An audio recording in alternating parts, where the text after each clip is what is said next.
Hi guys, welcome to another episode of TMC, the Mainframe community from Mainframe Society, and I'm joined by Tim McKeoun. So I guess without further ado, we'll kind of crack on.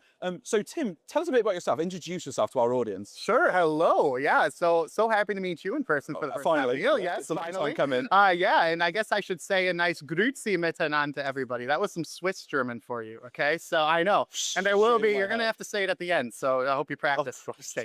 Oh God, no. Yeah, my name's Tim McKeoun, and yeah, I am living my dream life. I'll tell you that much. So as you can probably tell from my accent or lack thereof, from the United States. But I do not live there anymore. It's kind of interesting to be home again here in Florida. But I'm from Michigan, which is in the north, but I've lived in Switzerland actually since 2022. Brilliant. Yes, and I am working for IBM Switzerland on our Z DevOps tool. So that's kind of things like how can we improve the development experience on Z, especially for new people. Yes. Because for me, my kind of story is right after university, I graduated at 19 years old and I was ready to start a career. Yep. And I took the first job I could get, $40,000 of debt, which, and it was a software developer at an insurance company. And I'm like, cool, Java, C++, all these things. I go to my first day and they gave me a COBOL textbook from 1970 and they basically said, good luck. Yeah. And that was my first perspective on the mainframe. So loved it. So glad I stayed on the mainframe. I was a little bit rocky at first, but yeah, like I said, now my dream was always, I always told my mom as a kid, my dream is I want to live in Europe and I want to ride a train to work and I want to work on my laptop every day. And now I'm doing it. I get on the train, I go all around Europe, I help customers. I can't believe it. I'm the luckiest kid on the planet. So yeah. No, that's brilliant. And you're obviously quite outspoken. You're a very big and kind of a prominent member of the IBM community. I mean, even when we first got here, my colleague Lucas, we literally said, oh, Tim's here. It's like, oh, it's great. I can finally meet Tim and shake Tim's hand and all that. And so, I mean, tell us a bit about what community means to you as someone who is so prominent in that space. Yeah, for sure. So community means to me, first of all, it's the greatest show on television. Have you ever seen Community, the TV show? Yes. Sorry. Yeah. Okay. No, that's I love it. I love it. Reference. It is good. Sorry, I had to get that in there. But no, community to me is really everything because I moved across the ocean to a country I had never even visited to work at a brand new company in, a completely foreign place. And I think in other, areas of tech, you can kind of just be a name, right? Yes. Or something that you're doing. And I think in the mainframe space, we're incredibly lucky where I was able to uproot my life, go to a country where I didn't speak the language yet, and be able to really truly feel like I immediately fit in. Yes. Right? And I think that's super important. At the end, I think a community needs to be a place where people feel safe and feel like they're being included. And belonging, yeah. Exactly. And for me, that was huge because I've heard of people who, move to a different country and I always I read about it, I can't make friends here. I can't fit in. I can't do those different types of things. Right. Yeah. I think for me, I never felt that because immediately as part of the mainframe community, it was, wow, we're so happy to have you here. It's so cool. And we got to stick together. Right. So for me, it's a place where people should belong. And I was an example of that, moving to a brand new place. That's lovely. So outside of the mainframe community then, and obviously the kind of, I guess the, what do you want to call it, the kind of having moved to Europe community. Sure. What other community groups would you say that you identify as being a part of, have you been a part of in the past? Yeah, definitely. And like I said, it's something that's very important for me. And when I think of like communities that I'm a part of and, causes I really like to represent and stuff like that. It's a very important for me, especially this time of year. I had an older sister that passed away of brain cancer, actually 12 years ago, almost to the date, right? Yeah. So this time of the year is always really important to me. And when I think about, I sometimes struggle with the idea of there's people out there that are, brain surgeons, or people out there helping, poverty in other lands and all these different things. And I'm like, man, I work in sales at a large insurance or at a large, national company. And how I kind of reconcile that, how I think about it is at the end of the day, and to quote my sister, my late sister, right?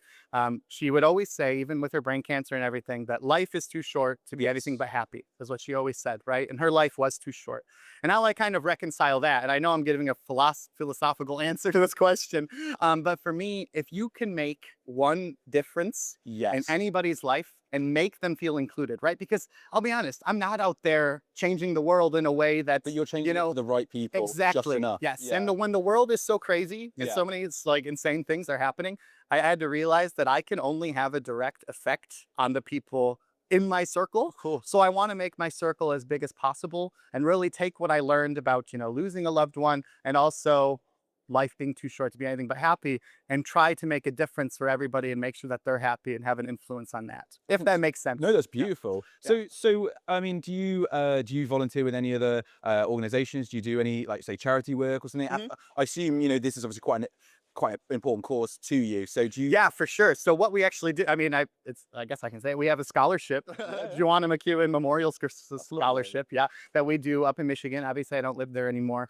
And every year, well, in the past, we had an event, a big race. We did it for about 10 years where we would raise money for it and really just raising awareness for those types of things, right?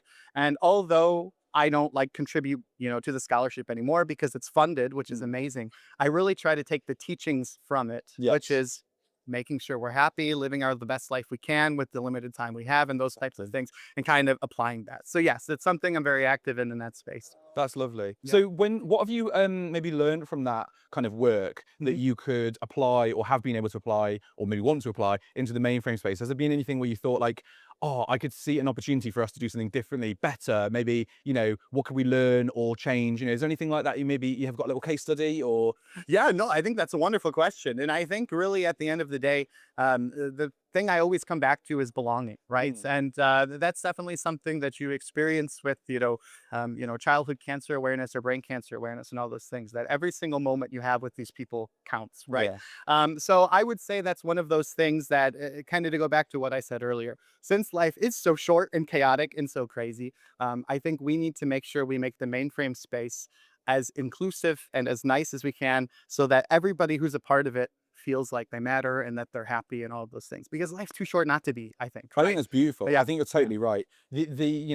If people are going to spend maybe 40 years of their life working in this industry, they should bloody well enjoy it. I would agree. I don't know, like I don't think there's any shame or any harm in saying, how can we just bring a smile to people's face? How can we make them enjoy going to work and enjoy working around these people? Maybe they're not working directly, like we're not colleagues as such, but we're peers in this space. Exactly. And I think that the bonds and the kind of the relationships that we forge with these people should be really strong, really heartfelt, really powerful, because we want to enjoy this. We want to come back to it. We don't want to have to go, oh, Yeah. I'm going to work again. And Yeah, and I mean, it's what I always go back to. It's kind of the best kept secret in IT, this whole mainframe space for it, right? Yeah. And we all kind of really watch out for each other, I think, because it is so different from the rest of the technologies out there. And Absolutely. I think, yeah, we need to bring that and make sure that anybody who comes in is able to get started, be happy, and as you said, work. How do you say that?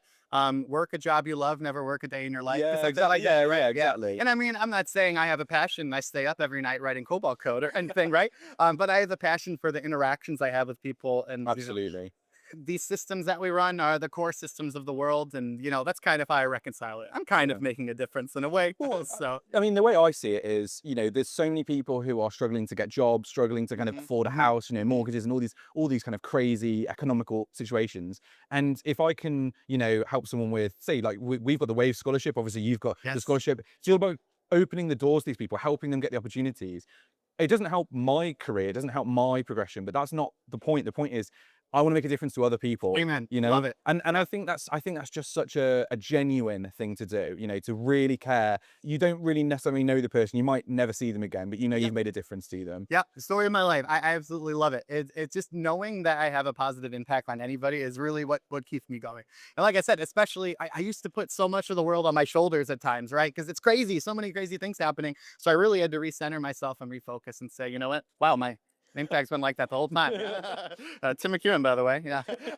Yeah, but it's basically the idea of, we can't change a lot of the crazy stuff happening. So have the best impact you can on anybody you can, because so much of the world is outside your control. I want to exert as much positive influence on the area that is in my control, whether that's in my personal life, whether that's in my mainframe life, or anything in between. There's like little sphere of influence, but you can have such a strong and profound effect on it. Yeah. You can't necessarily change everything, but the things you can change them for the right reason, change them the right way. Love it. So I guess, is there, to sort of wrap this up, is there any maybe one or two things that you would say you really want to see more from this space, from this industry, this community?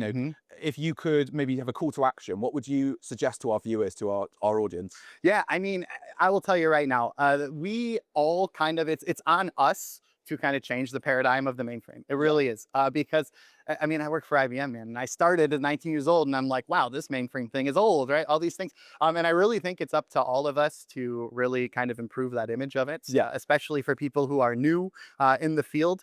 Because like I said, my first impression was not the most positive thing, right? And us as people who do know about it, I think it's really on us to talk about it proudly. We should be proud of the work that we do. I really do think that. And I think we should share that with people and kind of start to break those paradigms that exist. Yeah. So that's one. And then the second one is really that inclusivity space, right? For every single person, there's nobody who shouldn't be allowed to be a part of the community for any reason. And we should really make sure that we take advantage of, cherish people's differences and all these different things, and make sure that everybody feels like they have a comfortable space in this community. Exactly. It's about the kind of accessibility. Like everyone should have the opportunity. Maybe they decide it's not for them, but they've had the opportunity to decide that of their own volition. Exactly. We haven't made them feel like it's not for them. We haven't made them feel like I don't belong. Maybe they just say, actually, I don't like the look of the green screen, or I don't like, maybe I don't like COBOL. I much prefer, I don't know, Python or something. And that's their choice. That's their prerogative. But no, I think that's a really lovely point, and I think that is what it's all about, isn't it? Ultimately, the mainframe community as a kind of holistic thing, and also as this podcast it's all about togetherness. It's all about what can we do, kind of forging that bonds and making it unbreakable. So I think those are really important points to make, and I hope our audience takes them on board, and I'm sure they will. And I know that we're already making a difference. I look at the Systems Enthusiast Discord. I look at some of the user groups and the events that the kind of conferences like the one we're at, and they do see that togetherness. Even we've just come out of a kind of feedback session, and the way people are collaborating, they're all willing to listen, to learn, to give and take. And I really do think that's unique, because I mean, I have friends who work in a whole bunch of different areas of tech, and I'm not saying that's a bad thing, but I really do think we're tight knit in a way that many aren't, because of the effects of the platform we work on, and kind of it's the mystique behind it, all of those different types of things. Well, it's like you say, it's the sort of the house that the people built, isn't it? It's easy to see it as IBM's community or the Z community, but really we forged this. It could have been anything, but it is what it is because of us. Yep, love it. Couldn't have said it better myself. I think that's a brilliant place to wrap up, Tim. I know this has been a fantastic interview. Yeah, thanks for the glad opportunity. that we finally got to meet as well. I know, it's been way too long. Long time coming. Yeah, cool. Thanks so much, Neil. Hopefully we'll see each other again at some future events. I know, unfortunately not GS UK, but maybe one or two other ones. Hey, I mean, Switzerland's calling. If you ever have a reason to go, I need a holiday. Get some chocolate, some cheese, whatever. Yeah. Well, you convinced me. Yeah, perfect. It's not that difficult. Yeah. Brilliant. Cool. Thanks to Dan, Neil. And thanks to our audience for listening. Yeah, thanks,